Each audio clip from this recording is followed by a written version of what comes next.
Good morning, everybody. Welcome to, I guess it's maybe not be morning to you, but it is morning for me and my buddy Will, who is on this video. Say hello to everyone, Will. Keith, I got to tell you, you better be glad that I'm so passionate about Pokemon because That's I'm right. still in my stocking cap, got my footy pajamas on. Yeah, that's the only way I picture you. I picture you as someone just out of the Night Before Christmas like storybook. You've got Mhm. the Yeah, old timey pajamas on. for sure. But yeah, we're up early. We're recording this video. My man Will is very passionate about Pokemon. There was a time where I was very passionate about Pokemon. Many Um, moons ago. Yes, many moons ago. I wouldn't call myself impassionate towards Pokemon now, but Better not.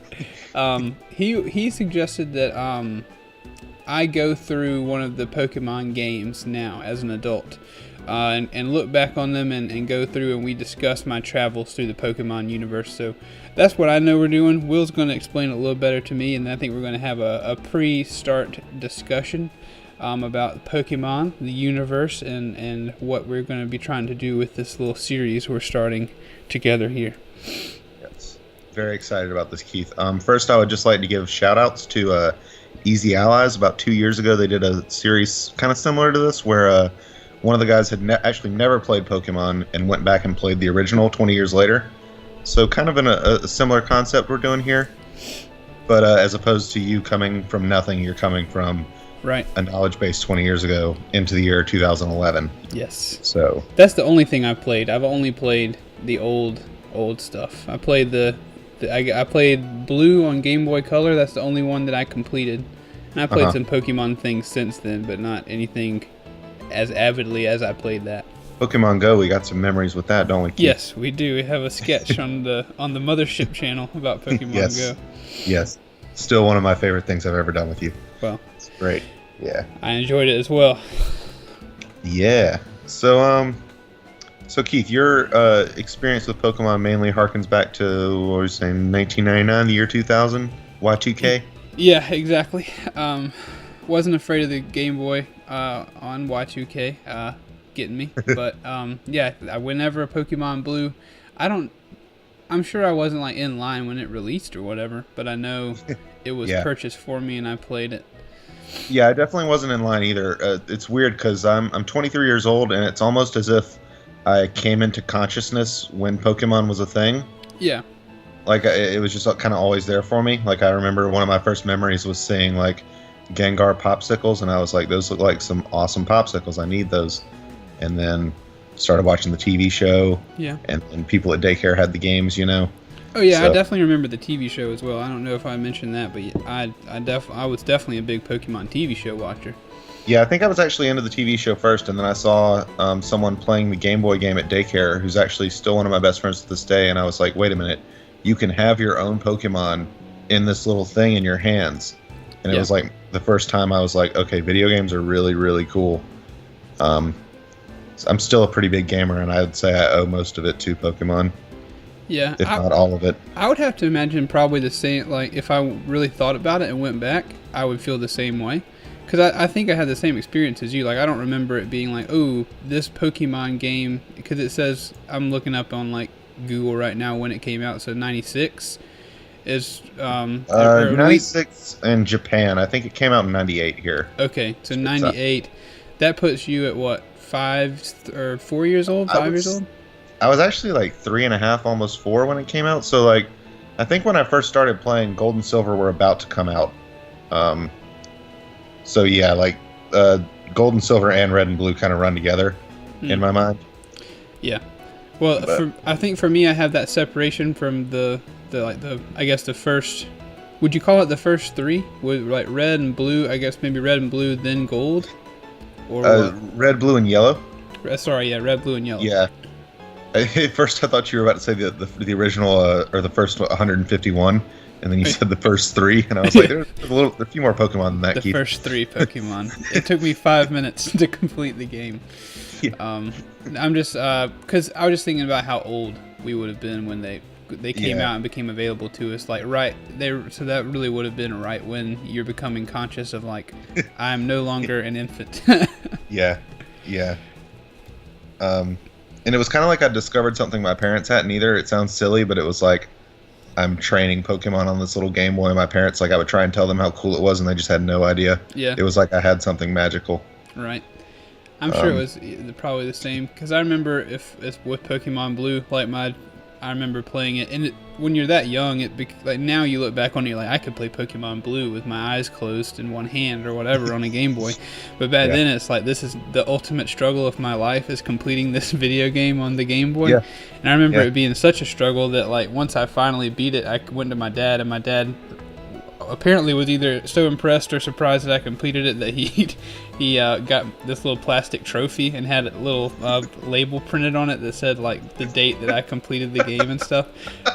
I'll be honest with you, I think I had that trophy until at least 3 or 4 years ago, and I don't know where it is now. You know, I bet he was being a sweetheart, but it sounds like he was being a total jerk. Yeah. Oh, congratulations, you beat this game.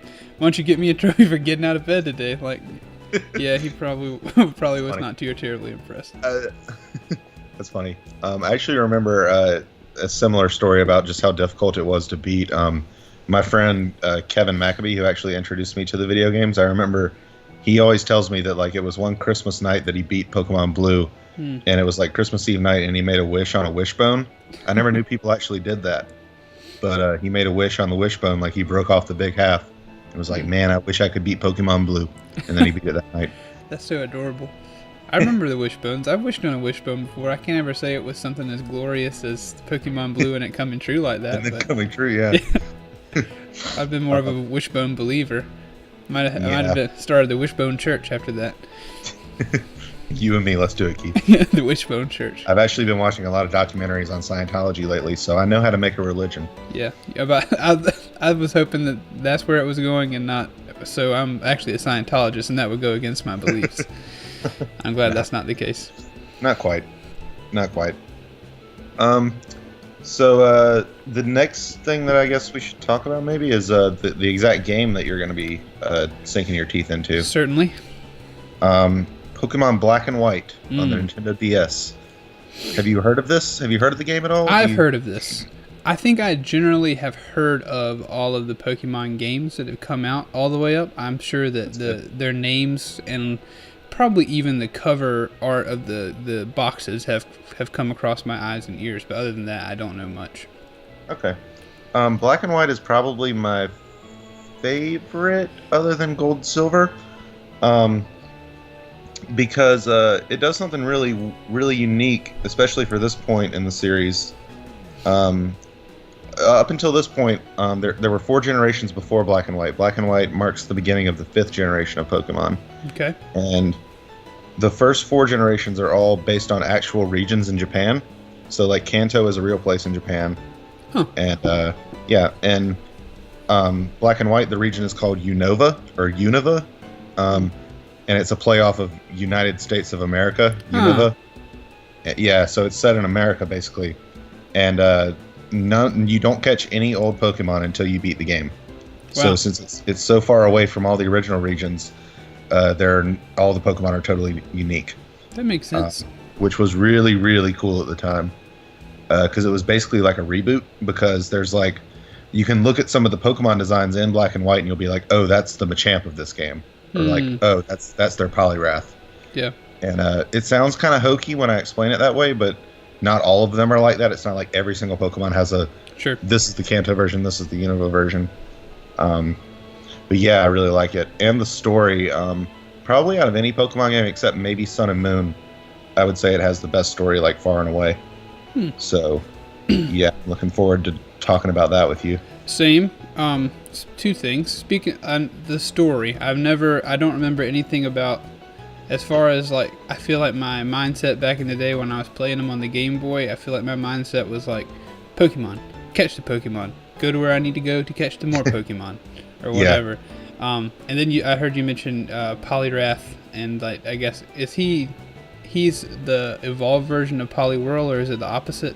Yeah, it's Poliwag, Poliwhirl, Poliwrath. Okay, well, I think there is this, I guess, a marketing campaign or something where they sold jars of jelly, I guess, with Pokemon on them.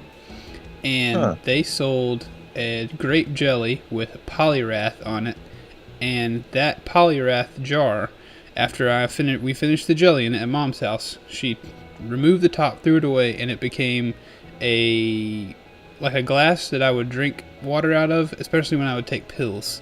So, and that is still there. If I had it at my house now, I would still be using it for water to take pills, because that's just. Oh, that's amazing. Anytime I have to drink any water, it's like the glass in my hand, I see the Poliwhirl or the Polyrath glass instead, because it's so ingrained into my memory. That's funny. I would be willing to bet money that it's a Poliwhirl, because it probably is. For some reason, that's the creator of Pokemon's favorite Pokemon, which really? is really fun to me. Yeah. So it was very heavily used in promotional stuff back in the day. Poliwhirl, you would always see it and be like, I was always like, man, why is Poliwhirl on everything? That's no one's favorite Pokemon. And then it's like, yeah, it is. It's the favorite Pokemon. Yeah, it's the Pokemon. It should be him instead of Pikachu. Oh wow, that I would never have thought that. I got a fun fact for you, Keith. I think when they were making the TV show and they were trying to come up with who's going to be our mascot, it was originally going to be Clefairy.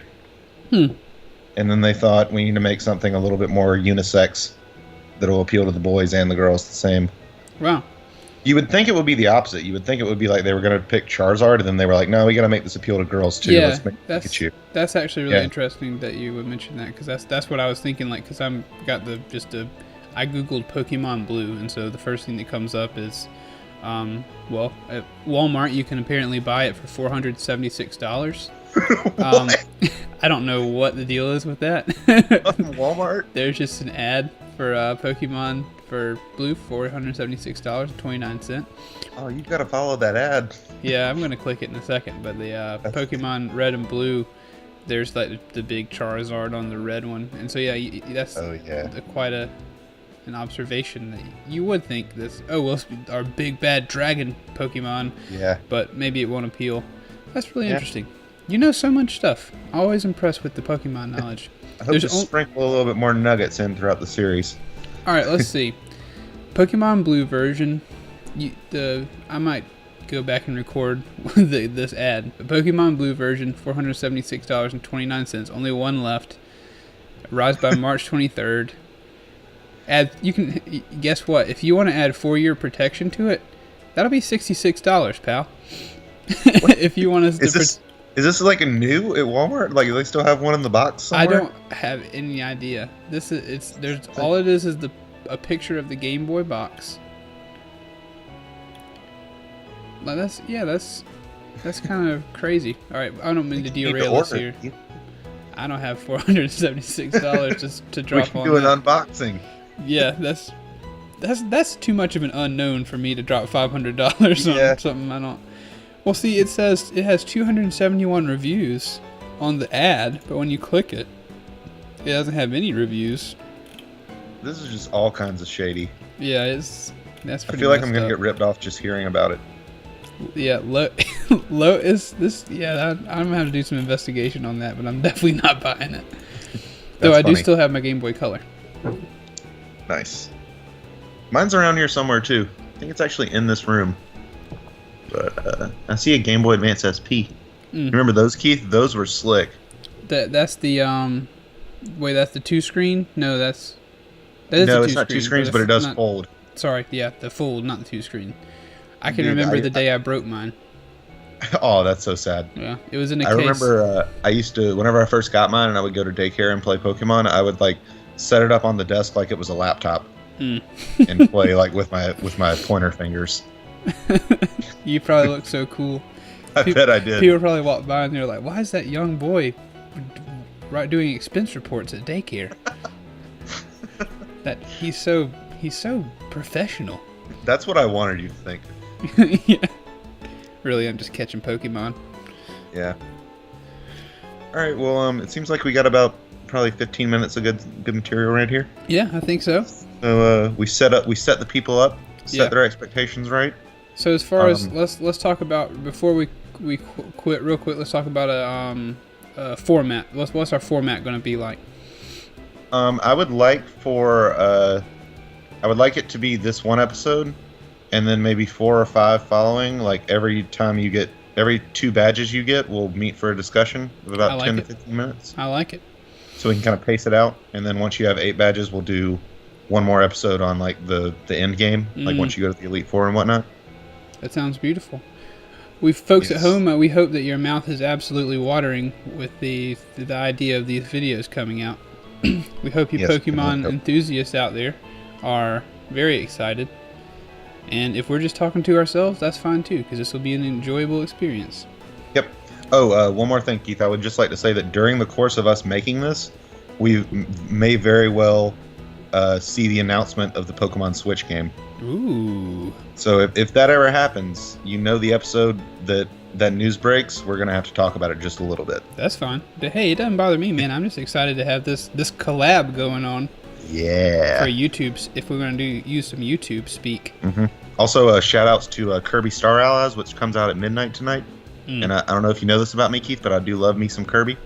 So I'm going to be playing that on my Switch pretty soon. What I know about you, Will, is that if it has a Nintendo name on it, you are hard-pressed to not enjoy it. And that is something I enjoy about you. Yeah. The only one I can think that I've never really gotten into is Animal Crossing. Probably shouldn't have said that, because now we might catch some heat. Hey, I'm all about heat. Controversy pushes us up the recommended tab. True, I should go to the suicide forests in Japan. And don't do that.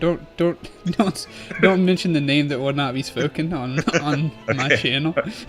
Okay, all right. We're not going to use that kind of. Well, we did use a picture of his on our thumbnail on one of our recent tank talks. I think that maybe that's probably why I felt safe saying that. Yeah, he's the worst. Yeah, I'm not going to be the kind of guy who sits here and makes a video just to try to capitalize on his foolishness, but. He is the worst. Yeah, we'll just sneak that in there for the listeners. Just don't be like him. Yeah, I won't. Yeah, don't be like him. Well, I won't tag his name, but if you're here, don't be like him. All right. Well, I'm about to crawl back into bed, Keith. Still got my stocking cap on. All right. Well, it's been a good time, sir, and I will talk to you when we hit this next video up. We will. I guess we're gonna say goodbye to these folks. Goodbye, everybody. Thanks for watching. We'll see you in the next one. Later.